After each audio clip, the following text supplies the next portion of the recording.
Hi, my name is Rosemary Bennett. I'm a senior of communications at PLU and a media and content specialist for Marcom. Today we're meeting with Gracie Anderson to talk about LuteVote.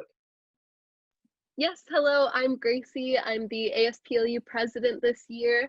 I study history and political science, and I'm also a senior. And this year I'm kind of taking a leadership role with LuteVote, which isn't really common for the ASPLU President to do. Awesome. And then Gracie, can you tell us a little bit more about yourself? When are you graduating and where are you from? I'm from Olympia, Washington, so I think a lot of the civic engagement is where I grew up. I was blocks away from the Capitol building growing up, so I feel like it was really natural for me to continue kind of doing this work in college. And I will be graduating at the end of this year. I'm looking at PhD programs in US history right now, but that plus year is looking very appealing right now. So I'm kind of, we'll see what happens. It's a funky time, but Yeah, yeah. that's a great opportunity. It's really exciting. Yeah. So to kick us off, can you tell me a little bit more about your start in civic engagement? Yeah, so like I said, I am from Olympia, and I grew up there. I lived in the same place my whole life. And though I was so close to the Capitol building, I hadn't been inside until I was a senior in high school. I was working with this awesome organization called the Legislative Youth Advisory Council.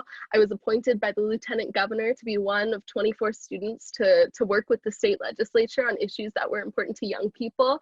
And that's where I really found my love for civic engagement and also for voting rights and working on them in kind of that legislative way. So I testified in front of the legislature on the Motor Voter Act, which allowed 16 and 17-year-olds to pre-register automatic voter registration. They decided on that same year. So I was doing all kinds of voting work my senior year of high school, while at the same time the 2016 election was happening. So even though I was so close to all the action in Olympia, I really didn't find myself participating in it until election 2016. Yeah, and as someone who's kind of deeply engaged with civic engagement, can you tell us a little bit about why you feel it's important? Yeah, I think it's well, I think my story is a good example. You can be so close to it, like physically, the physical distance between me and the building where some of the most important decisions in our state are made. I was so close to it, but I didn't know what was going inside at all. I had no idea what was happening.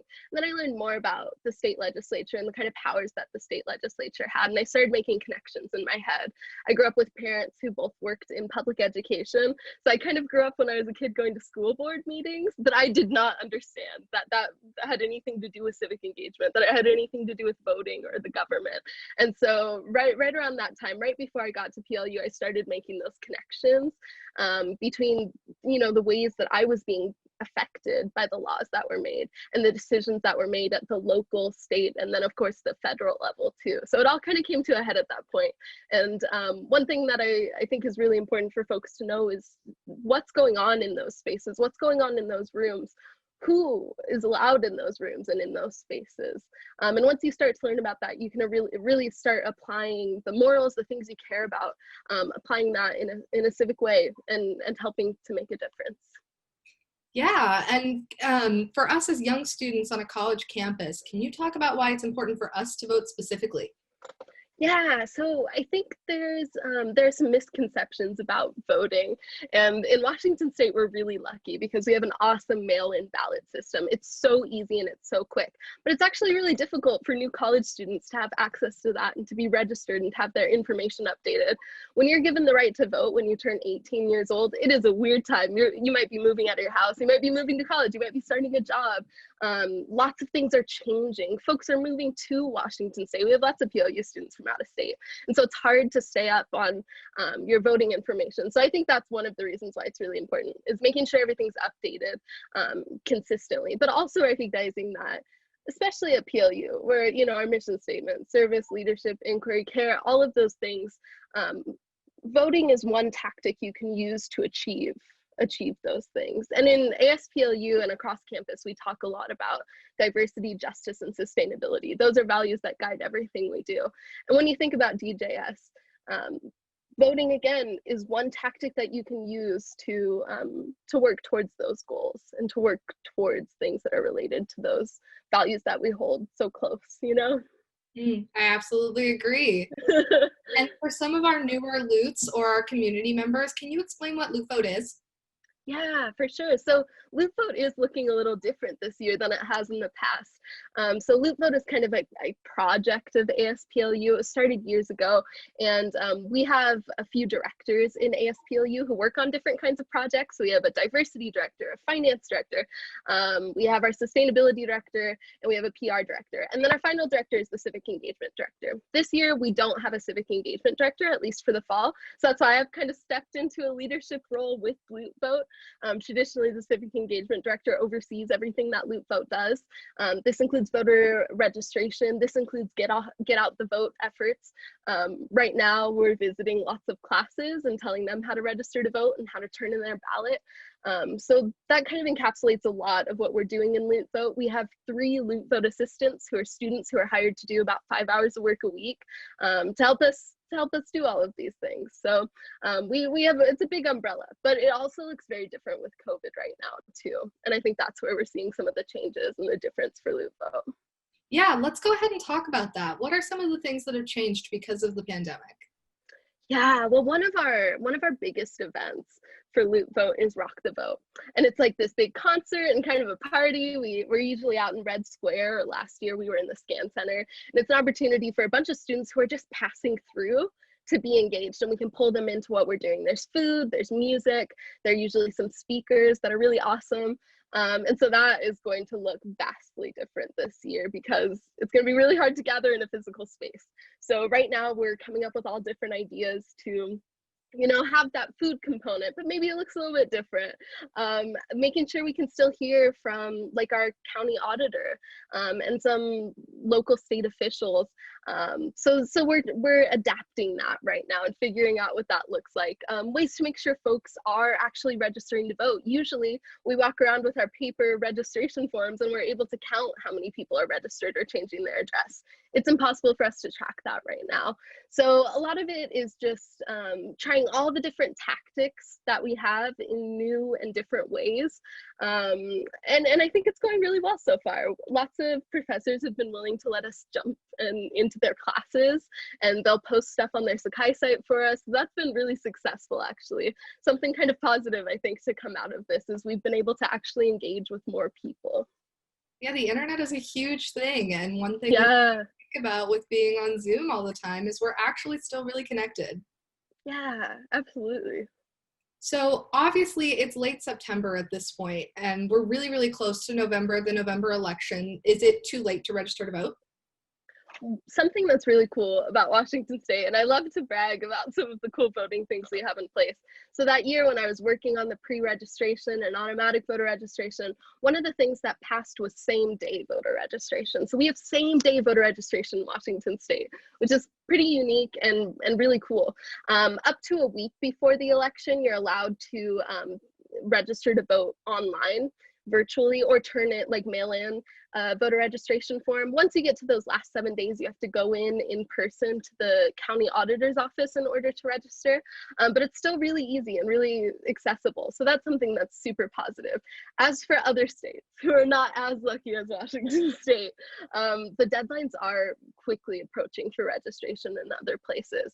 Also, to request an absentee ballot. We have lots of students who are out of state and would like to still vote in their home state. They know the people who are running there better. They know their community better there. And so folks need to be requesting their absentee ballot right now and also registering to vote in other states. There's a little bit more time with Washington though.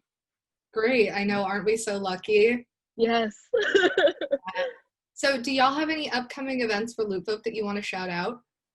The main thing that we have coming up is that Rock the Vote event, and it's gonna be really different and really fun this year. So that will be on October 8th from 5 to 7. So hopefully that window will allow for folks to come before or after class if they have some evening class times.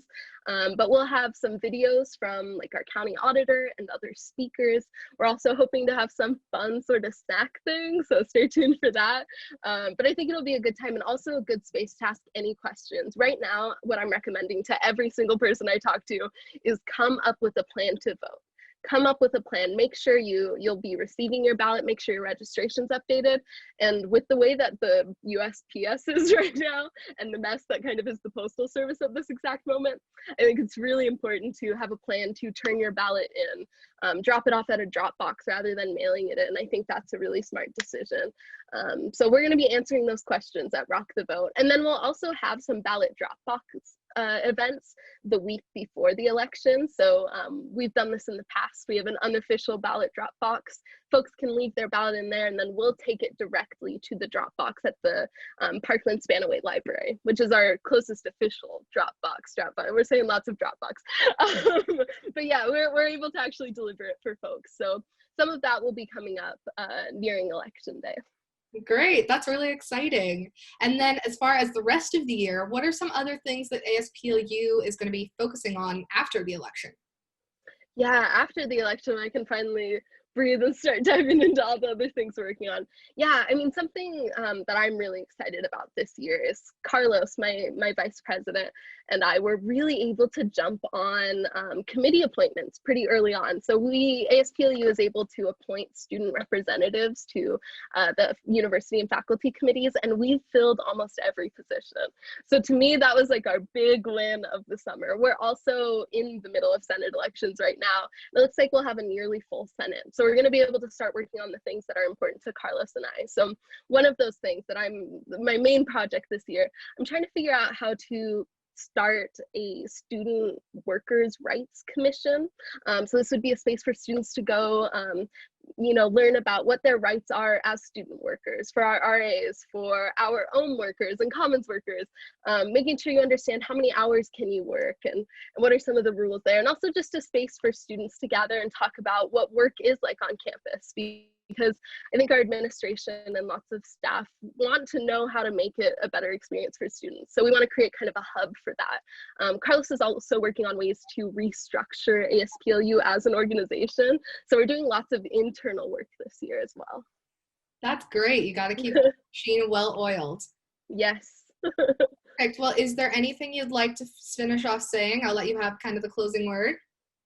Yeah, I mean, what I'm thinking about right now is that folks need to, like I said, have a plan to vote. Come up with your plan.